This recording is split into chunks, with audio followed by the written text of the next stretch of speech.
This video is not going to teach you how to form the passé composé, nor is it going to teach you how to conjugate in the imparfait in French. What it is going to do is let you know exactly when to use one tense over the other and give you some awesomely useful advice from my years of learning French and living in France. Avant qu'on commence, I have to give a shout out to italki.com who is sponsoring this video. If you're not aware, italki makes it super easy to improve your French and learn more efficiently by giving you access to thousands of professional teachers and community tutors who are passionate native speakers of the French language. One of the main reasons I've reached an advanced level in spoken French is that I was able to take lessons from several teachers and tutors down the years from the comfort of my own home. Not only is it more convenient than a physical lesson, it's also cheaper, up to 30% in some cases. You guys know that I'm a huge advocate of self-study, and having your own personal teacher helping you to achieve your goals is a surefire way to success. If you're new to italki, go ahead and click on the special link down in the description to get $10 free italki credit when you sign up for an account and make your first purchase. So go ahead at the end of this video, click on the link in the description and get started with italki today. Alors, si vous êtes prêt à plonger droit dans l'imparfait et le passé composé, allez, c'est parti. My first piece of advice here is to master the passé composé first. There are so many of you who want to learn all the past tenses before you're ready.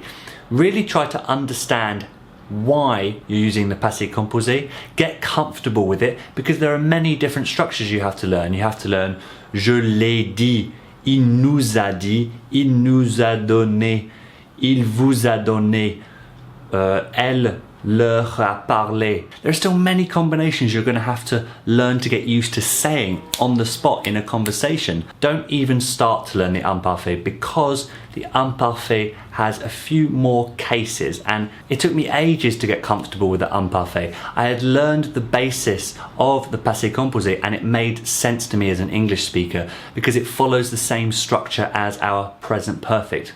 I have said, I have done, I have made. It has the same structure. So I would advise that if, like me, you've already covered the passé composé first, then make sure you're really at ease using that in your spoken French before you go diving into the imparfait. Because in most situations, you'll get away with using the passé composé when perhaps grammatically you should be using the imparfait. Take it one step at a time.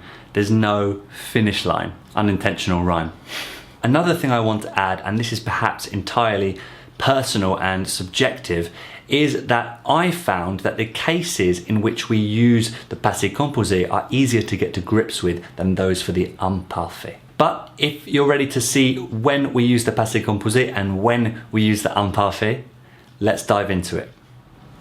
We're going to, of course, look at examples for each case, but let's just start by listing them out. I've grouped them into 3 cases for each tense. So, the passé composé. We use the passé composé for completed one-off actions. We also use it for completed repeated actions where the number of times it happened is specified. And we use it for when something interrupted an ongoing event. And therefore, of the 2 events, it's the more important one. And the 3 cases for the imparfait are descriptions of what was happening with no indication of when or even if it finished, including things like the weather. It's a description. It's also used for regular actions where there is no indication of how many times it happened, it was just regular. And if we compare it with the 3rd case for the passé composé, with the ongoing event being interrupted, it's used for the ongoing event that is interrupted. It's less important. It's a background event. So let's illustrate these cases with an example or two, starting with the passé composé. Well, a completed one-off action is something like j'ai créé une vidéo hier. J'ai créé une vidéo hier. Yesterday, I created a video. I did it yesterday, which is finished, and the action of creating it is finished. I did it once. For a completed but repeated event where the number of times it was repeated is specified, I can say j'ai créé plus de 40 vidéos. J'ai créé plus de 40 vidéos. In the past, we don't know when, but I created more than 40 videos. You can also read it as I have created more than 40 videos.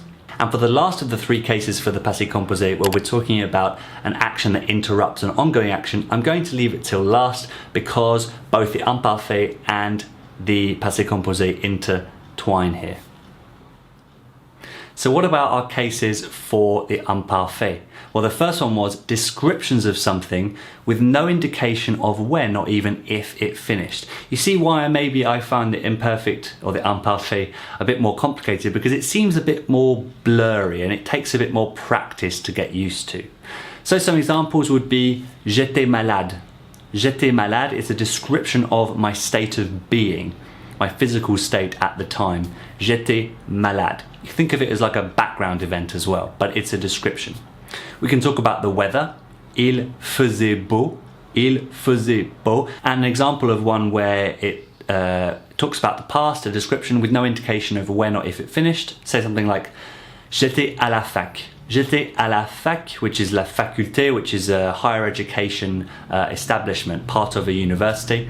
J'étais à la fac. Sure, this period of your life finished, but there's no indication in what you're saying that it did or when it did, so we use the imparfait here. So the second case for using the imparfait is regular repeated activities where there's no mention of how many times it occurred. So something like le lundi, je jouais au tennis. Le lundi, je jouais au tennis.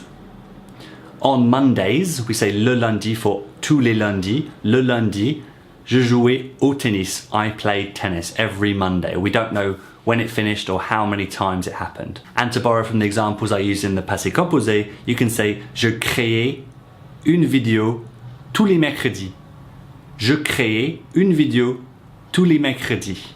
Sometime in the past, there was a period of time where every Wednesday you used to create a video every Wednesday. And now for the third case where the two tenses overlap a bit. We're talking about an event that is ongoing in the background until something interrupts it. Now that thing that interrupts it is a one-off event that ends. It's a completed event. So that one uses the Passé Composé, and the background event, it's in the background, it's a description, it's ongoing, uses the imparfait. So for example, you're cooking dinner and someone phones you. You can say je cuisinais quand tu m'as appelé. Je cuisinais quand tu m'as appelé. Or tu m'as appelé pendant que je cuisinais. Ou tu m'as appelé quand je cuisinais. Try this yourself. Think of an ongoing event that's happening in the background and interrupt it with something using the Passé Composé. Give me your best examples down in the comments below for good practice. If you find that what you want to say doesn't seem to easily or logically fit into one of those cases, there are also some so-called trigger words, perhaps in French mots déclencheurs, to help you decide which tense to use. Now they're not foolproof, but the ones for imparfait are a bit more reliable than the ones for Passé Composé. So the ones for imparfait, three of which are things like souvent. Souvent, if you're talking about doing something often, then you're going to talk about something that was repeated. So therefore you did the imparfait. If you wanted to talk about something happening every Monday, you'd say le lundi. Le lundi. So if you see le lundi or tous les lundis, it's going to be about something repeating in the past, so it's a good indication that you're going to say something with the imparfait. And then you have things like parfois or des fois for sometimes occasionally, but it's still a repeated habitual activity in the past. Now the ones of Passé Composé are a bit less reliable, but still if you say things like hier, yesterday, that's a closed fixed point in time that you've stated, so it's likely you're going to say you did something yesterday. It's not repeated, but you can say hier j'ai fait du tennis. Hier j'ai fait du tennis. Something like enfin, finally I was able to go to the doctor. Enfin j'ai pu aller chez le médecin. And things like ensuite, when you're telling a story and you're giving the next part of it. Ensuite, j'ai fait ça. Ensuite, il m'a donné ça. There are tons more of these trigger words and phrases, and I've left them down in the description below the video, so go and check those out at the end. Has this video cleared up the imparfait and the passé composé for you? I really hope it has. Do let me know down in the comments what you think and if you have any questions.